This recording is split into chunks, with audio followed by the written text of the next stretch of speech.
ప్రజా సమస్యలపై పోరాటం చేస్తూ పరిష్కార దిశగా భారతీయ జనతా పార్టీ చర్యలు తీసుకుంటుందని ఆ పార్టీ నాయకులు అన్నారు. ఆదివారం నాయుడుపేట పట్టణంలోని ప్రభుత్వ ఆసుపత్రిలో వసతులు, రోగులకు అందుతున్న వైద్య సేవలపై బీజేపీ నాయకులు పరిశీలించారు. ఈ సందర్భంగా వారు మాట్లాడుతూ నాయుడుపేట ప్రభుత్వ ఆసుపత్రిని సందర్శించగా అనేక సమస్యలు గుర్తించడం జరిగిందన్నారు. విద్యుత్, తాగునీరు వంటి మౌలిక వసతులు లేకపోవడంపై దిగ్భ్రాంతి వ్యక్తం చేశారు. వైద్య చికిత్సలకు సంబంధించిన సమస్యలను గుర్తించడం జరిగిందన్నారు. ఈ సమస్యలను ప్రభుత్వం దృష్టికి తీసుకెళ్లి పరిష్కరించేలా కృషి చేస్తామన్నారు.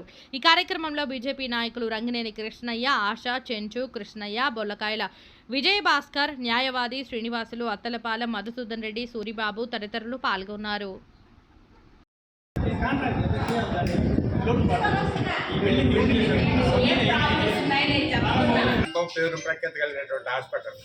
చాలా సెంటర్ కూడా ఇది, చుట్టుపక్కల అన్ని విలేజ్లు కూడా సెంటర్. ఇటువంటి సెంటర్లో మనకి మెయిన్ రోడ్లు చాలా సెంటర్ కూడా ఇది, చుట్టుపక్కల అన్ని విలేజ్లు కూడా సెంటర్.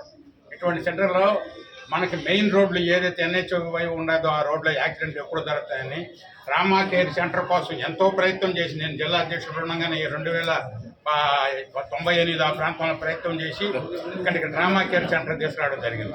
కానీ దురదృష్టం ఇక్కడ ఈ ట్రామా కేర్ సెంటర్ అనేది మెయిన్ రోడ్ యాక్సిడెంట్ ఎక్కువగా జరుగుతున్నాయి కాబట్టి అవసరమని పెట్టి దానికి కావాల్సిన సదుపాయాలు లేకుండా మధ్యలో ఆపేసి దాన్ని అసలు క్లోజ్ చేసిన పరిస్థితిలో ఉంది. దీన్ని తప్పనిసరిగా ఈ ట్రామా కేర్ సెంటర్ అనేది తప్పనిసరిగా ఇక్కడ ఏర్పడి దానికి కావాల్సిన సదుపాయాలు కూడా ఇవ్వాలని చెప్పేసి మేము మంత్రి గారి దృష్టికి కూడా తీసుకోమని చూస్తాం. ఇందాక మీతో చెంచుకెచ్చి చెప్పండి, ఇక్కడ ఎలక్ట్రికల్ ప్రాబ్లం అంటే అక్కడ వాడు చెప్పడం ఏంటంటే ఇక్కడ కరెంటు సక్రంగా రాక మొత్తం ఇక్కడ కాలిపోయిన ట్రాన్స్ఫార్మర్ కూడా పెద్ద ట్రాన్స్ఫార్మర్ పెట్టాలని చెప్పి వాళ్ళు చెప్తున్నారు. అదేవిధంగా ఇక్కడ కావాల్సినటువన్నీ కూడా మీకు చెప్పారు. ఇక్కడ ఇది సెంటర్ ఆర్ఓ ప్లాంట్ అంటే నీళ్లు దాహం అనేది ఆయన చెప్పినట్టుగా 10 రూపాయలు మాత్రం 20 రూపాయల బాటలు కొనాల్సి దౌర్భాగ్యపరుస్తుంది. వెంటనే ఆర్ఓ ప్లాంట్ ఏర్పాటు చేయాలి. ఇవన్నీ కూడా మేము మినిస్ట్రీ గారి దృష్టి తీసుకుపోతాం. మీకు చెప్పిన పాయింట్లన్నీ కూడా తీసుకుపోయి ఇక్కడ ప్రయత్నం చేసి ఈ హాస్పిటల్ ఇంకా డెవలప్ చేసే దానికోసంగా భారతీయ జనతా పార్టీ తరఫున మేము తప్పకుండా కృషి చేస్తామని ఈ సందర్భంగా మనం చేస్తాం. గవర్నమెంట్ హాస్పిటల్లో ఏ విధంగా మౌలిక వసతులు ఉన్నాయనే ఉద్దేశంతో పరిశీలించాలనే ఉద్దేశంతో నాయుడుపేట బీజేపీ సీనియర్ నాయకులందరూ ఈ గవర్నమెంట్ హాస్పిటల్ విజిట్ చేయడం జరిగింది. ఇక్కడ డాక్టర్ గారిని కలిసి హాస్పిటల్ని పరిశీలించిన తర్వాత దాదాపు నంబర్ ఆఫ్ ప్రాబ్లమ్స్ బయటపడ్డాయి. మెయిన్ ఏంటంటే ఇక్కడ ఎలక్ట్రికల్ ప్రాబ్లం ఉన్నది, ప్లస్ అదేవిధంగా వాటర్ ప్రాబ్లం. ఇక్కడ వాటర్ ప్లాంట్ లేదు.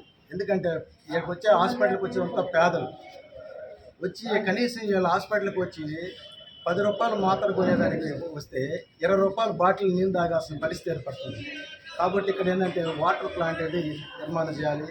అదేవిధంగా ఎక్స్రే స్కాన్స్ ఉండాలి. తర్వాత బ్లడ్ స్టోరేజ్ రూమ్ కావాలి. ఇక్కడ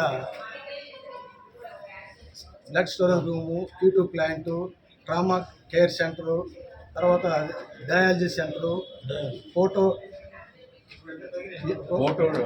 యూనిట్, ఫోటోథెరపీ యూనిట్. ఇట్లా చూస్తే నంబర్ ఆఫ్ ప్రాబ్లమ్స్ ఇక్కడ బయటపడ్డాయి. ఈరోజు బీజేపీ వాళ్ళు గట్టిగా ప్రజల సమస్యల కోసం పోరాడుతున్నారు. ప్రజలు మేము కూటమి ఉన్నా కూడా సరే ప్రజలు ఏ విధంగా ఇబ్బంది పడుతున్నారో ఆ విధంగా తెలుసుకొని ప్రభుత్వం దృష్టికి తీసుకెళ్ళి అయితే ఆ విధంగా పరిష్కరించే మార్గంగా కోరుకుంటూ ఈరోజు విజిట్ చేయడం జరిగింది. కాబట్టి ఈ ప్రాబ్లమ్స్ మొత్తం కూడా మా గౌరవనీయులైన శ్రీ హెల్త్ ఆరోగ్య శాఖ మంత్రి వర్యులు సత్యకుమార్ యాదవ్ గారి దృష్టికి తీసుకెళ్ళి దీని కృషి చేస్తామని కోరుతూ ఈ అవకాశం ఇచ్చిన సీనియర్ బీజేపీ నాయకులందరికీ ధన్యవాదాలు తెలుస్తున్నాను.